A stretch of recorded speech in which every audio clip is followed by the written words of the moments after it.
parliez d'un constat d'échec de la stratégie gouvernementale.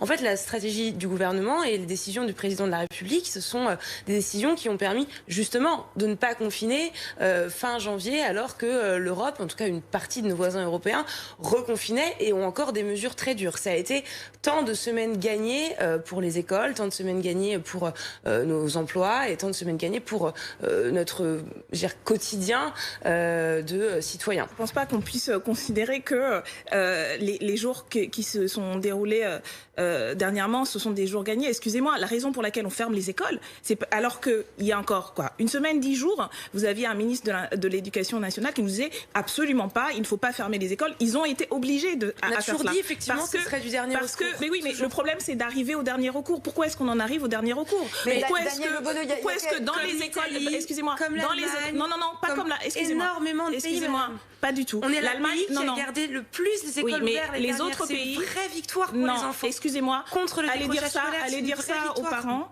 Allez dire ça aux parents, en fait, qui se sont retrouvés complètement désemparés quand ils apprenaient par la bande qu'il y avait des cas contacts dans les écoles de leurs enfants, qu'ils n'étaient pas informés, qu'on ne les suscitait pas. Donc non, la question c'est pas facile. Mais personne ne pense en gardant les écoles ouvertes. Personne ne pense que ça a été facile. Le problème, c'est qu'est-ce qui a été fait pour construire des alternatives. Mais à quoi ils ont servi ces 2 mois? Est-ce que, encore une fois, on a systématisé, par exemple, les demi-jauges dans tous les établissements scolaires, alors qu'on sait que c'est un moyen pour réduire le nombre de personnes en classe. Est-ce que on a réussi à atteindre, par exemple, un niveau de stage? Comment vous garantissez la continuité pédagogique en demi-jauge? Mais on recrute, par exemple, du personnel pour accompagner les des gens qu'on recrute comme ça. Non, on recrute du personnel. C'est un manque de considération. Écoutez, je pense qu'en matière de manque de considération, le gouvernement a assez fait comme ça, et je crois qu'une partie des raisons pour lesquelles on se trouve dans cette... Madame, s'il vous plaît, laissez-la terminer. Et après, une des raisons pour lesquelles aujourd'hui, par exemple, l'hôpital est dans cet état, c'est par le manque de considération du gouvernement à cet égard.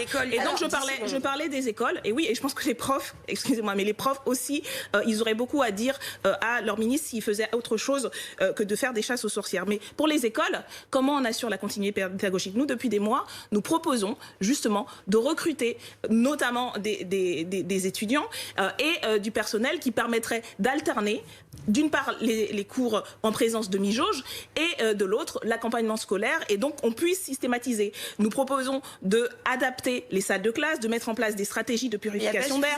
Il n'y a pas, madame. Oui, mais on peut réquisitionner, vous savez. Vous pouvez pas aller chercher des gens comme ça pour les mettre en classe. Bien sûr que non, on ne peut pas le faire. C'est important l'éducation des enfants. On peut pas le faire, mais on peut recruter et former des gens pour alterner. Excusez-moi, c'est ce qui a été c'est ce qui a été fait, par exemple. Madame, on va avancer, s'il vous plaît. C'est ce qui a été fait, c'est ce qui a été fait en Italie, et ça fait 1 an en fait qu'on avait les moyens de prévoir tout cela. Et donc, excusez-moi, je ne crois pas qu'on puisse considérer que les derniers mois ont été bien attribués par le gouvernement.